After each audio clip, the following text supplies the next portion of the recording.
மேஷராசி. மேஷராசிக்கு 3ஆம் இடத்துல குரு இருக்கார்.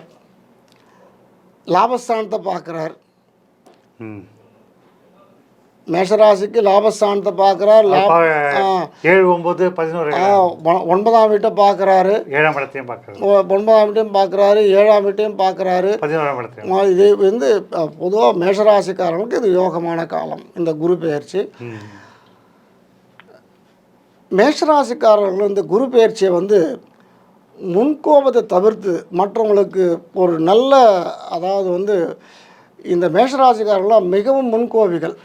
நமக்கு அடுத்த கட்டம் என்ன நடக்கிறதுன்றது தெரியாமலேயே அதை நன்மையை இழக்க நேரிடும். அதனால் இவங்க மேஷராசிக்காரெல்லாம் வந்து கொஞ்சம் அனுசரணை பண்ணி மற்றவங்க என்ன பேசுகிறாங்க, நமக்கு என்ன நன்மை செய்ய வந்திருக்கிறாங்கன்றதை புரிந்துக்கின்னு செயல்படுவார்களேயானால் இந்த குரு பெயர்ச்சி என்பது அவங்களுக்கு மிகவும் நன்மை அளிக்கும். காரணம் என்ன, மேஷராசிக்கு அதிபதி அவர் அஷ்டமாதிபதி விருச்சிகம். இந்த முன்கோபத்தினால இவங்க எல்லாத்தையும் இழந்துடுறாங்க. அதனால் பொதுவாகவே மேஷராசிக்காரர் முன்கோபக்காரர்கள். அதனால் அவரே அஷ்டமஸ்தானாதிபதியும் கூட.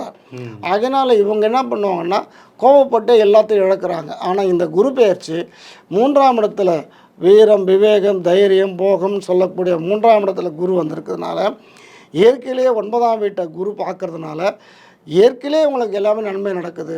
தந்தை வகை சொத்துக்கள், பூர்வீக சொத்துக்கள், இதெல்லாம் இவங்களுக்கு கிடைக்கக்கூடிய வாய்ப்புகள் நிறைய இருக்குது.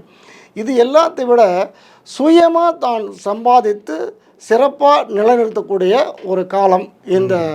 ஏன்னா 9ஆம் பார்வையாக 11ஆம் வீட்டு லாபஸ்தானத்தை பார்க்கறதுனால, லாபஸ்தானம்னு சொல்லும்போது அங்கே தொழில் ஸ்தானமும் அங்கே சம்மந்தப்படுது. ஆக இவர் உழைச்சி இவங்க சம்மந்தப்பட்டு சிறப்பாக செய்யக்கூடிய நடக்கக்கூடிய வாய்ப்புகள் இந்த குரு பெயர்ச்சி மேஷராசிக்காரர்கள் இருக்கிறது. அதனால் இந்த மேஷராசிக்காரர்கள் மிகவும் அதிர்ஷ்டசாலிகள்.